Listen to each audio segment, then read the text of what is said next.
The word hemophilia is a combination of the Greek words for blood and love, a way of saying that people with hemophilia love to bleed, or rather that it's hard to stop bleeding. This is because the process called hemostasis, literally meaning to stop the flow of blood, is impaired. Normally, after a cut and damage to the endothelium, or the inner lining of blood vessel walls, there's an immediate vasoconstriction or narrowing of the blood vessel, which limits the amount of blood flow. After that, some platelets adhere to the damaged vessel wall and become activated, and then recruit additional platelets to form a plug. The formation of the platelet plug is called primary hemostasis. After that, the coagulation cascade is activated. First off, in the blood, there's a set of clotting factors, most of which are proteins synthesized by the liver. And usually these are inactive and just floating around in the blood. The coagulation cascade starts when one of these proteins gets proteolytically cleaved. This active protein then proteolytically cleaves and activates the next clotting factor, and so on. This cascade has a huge degree of amplification and takes only a few minutes from injury to clot formation. The final step is activation of the protein fibrinogen to fibrin, which deposits and polymerizes to form a mesh around the platelets.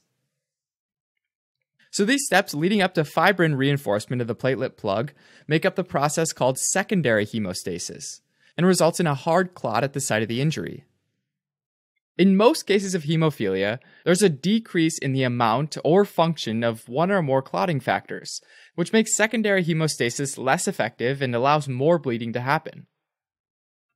Now, that coagulation cascade can get started in two ways. The first way is called the extrinsic pathway, which starts when tissue factor gets exposed by the injury of the endothelium. Tissue factor turns inactive factor 7 into activated factor 7A, A for active. And then tissue factor goes on to bind the newly formed factor 7A to form a complex that turns factor 10 into active factor 10A. Factor 10A with factor 5A as a cofactor turns factor 2, which is also called prothrombin, into factor 2A, also called thrombin. Thrombin then turns factor 1 or fibrinogen, which is soluble, into factor 1A or fibrin, which is insoluble and precipitates out of the blood at the site of the injury. Thrombin also turns factor 13 into factor 13A, which cross-links with fibrin to form a stable clot. The second way is called the intrinsic pathway, and it starts when platelets near the blood vessel injury activate factor 12 into factor 12A, which then activates factor 11 to factor 11A, which then activates factor 9 to factor 9A, and factor 9A along with factor 8A work together to activate factor 10 to factor 10A. And from that point, it follows the same fate as before. So both the extrinsic and intrinsic pathways basically converge on a single final path called the common pathway. Believe it or not, this is a somewhat simplified version of the coagulation cascade, but it has all the key parts needed to understand hemophilia. Now, an insufficient concentration or decreased activity of any coagulation factor can cause hemophilia, except factor 12 deficiency, which is asymptomatic. Hemophilia usually refers to inherited deficiencies of coagulation factors, which can be either quantitative or qualitative. By far, the most common of these are deficiencies of factor 8, which gives rise to factor 8A and is stabilized by another factor called von Willebrand factor. And this deficiency is called hemophilia A, or classic hemophilia. Another common deficiency is deficiency of factor 9, called hemophilia B, which used to be called Christmas disease, named after the patient who had it, not the holiday. Now, a mimic of hemophilia A is von Willebrand disease, which is an inherited problem with primary hemostasis caused by a deficiency of von Willebrand factor. So in severe von Willebrand deficiency, factor 8 gets broken down faster and can become deficient too. As opposed to inherited forms of hemophilia, one acquired cause of hemophilia is liver failure, since the liver synthesizes factors 1, 2, 5, 7, 8, 9, 10, 11, and 13. Also, vitamin K deficiency can cause hemophilia, since vitamin K is needed by the liver to synthesize and release factors 2, 7, 9, and 10. Another cause is autoimmunity against a clotting factor. And finally, there's disseminated intravascular coagulation, which consumes coagulation factors. Now, the mutated genes in hemophilia A are called F8, and in hemophilia B, they're called F9. And these are both on the X chromosome, meaning both conditions are X-linked recessive. So it usually affects men, since they only have one X chromosome, and therefore only one copy of the F8 and F9 genes. Women with one mutated gene copy have a remaining healthy copy, so they don't get hemophilia unless X chromosome inactivation turns off the normal copy in the majority of cells. But generally, women are carriers, while men are symptomatic with the disease. Signs and symptoms of hemophilia A and B are nearly clinically identical, which makes sense since factors 8A and 9A work together in the coagulation cascade to activate factor 10.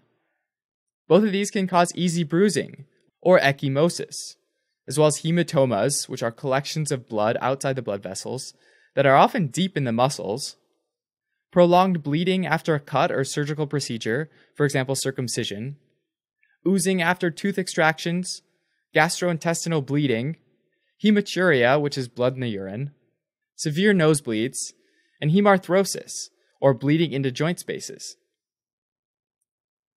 A dangerous complication is bleeding into the brain, which can cause a stroke or increased intracranial pressure. Now, the severity of the symptoms depends on the severity of the underlying mutation, which determines the activity of the factor.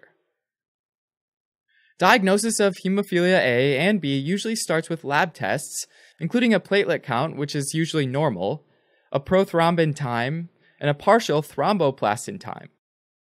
The prothrombin time tests extrinsic and common pathways, which means factors 7, 10, 5, 2, which is prothrombin, and 1, which is fibrinogen. Whereas the partial thromboplastin time tests the intrinsic and common pathways, meaning factors 12, 11, 9, 8, 10, 5, 2, and 1. Since factors 8 and 9 are part of the intrinsic pathway, prothrombin time is normal, and partial thromboplastin time is prolonged in hemophilia A and B. In order to confirm hemophilia A or B, tests to look at specific factor activities and mutation testing of the genes encoding them can be done. Treatment for hemophilia A and B is usually done with injections of the missing or non-functional clotting factor. Unfortunately, if the patient has severe deficiency, where intrinsic production of the factor is absent or very low, these supplemental factors can be seen as foreign by the immune system, which results in the production of antibodies that try to eliminate the injected clotting factors, which are called inhibitors. Inhibitors diminish the treatment's effectiveness over time, and can also sometimes cause anaphylaxis, which is a severe allergic reaction. For hemophilia A, desmopressin, also called DDAVP, is helpful for patients with mild quantitative factor VIII deficiency. Desmopressin stimulates von Willebrand factor release from endothelial cells, which promotes the stabilization of the residual factor VIII. Finally, it's best for individuals with hemophilia to avoid contact sports and medicines that promote bleeding, like aspirin. Alright, as a quick recap. Hemophilia is a bleeding disorder that's caused by an impaired coagulation cascade. Hemophilia A is caused by mutations in the genes for factor VIII, and B is caused by mutations in the genes for factor IX.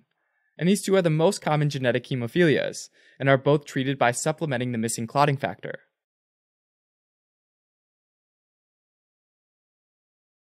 Thanks for watching.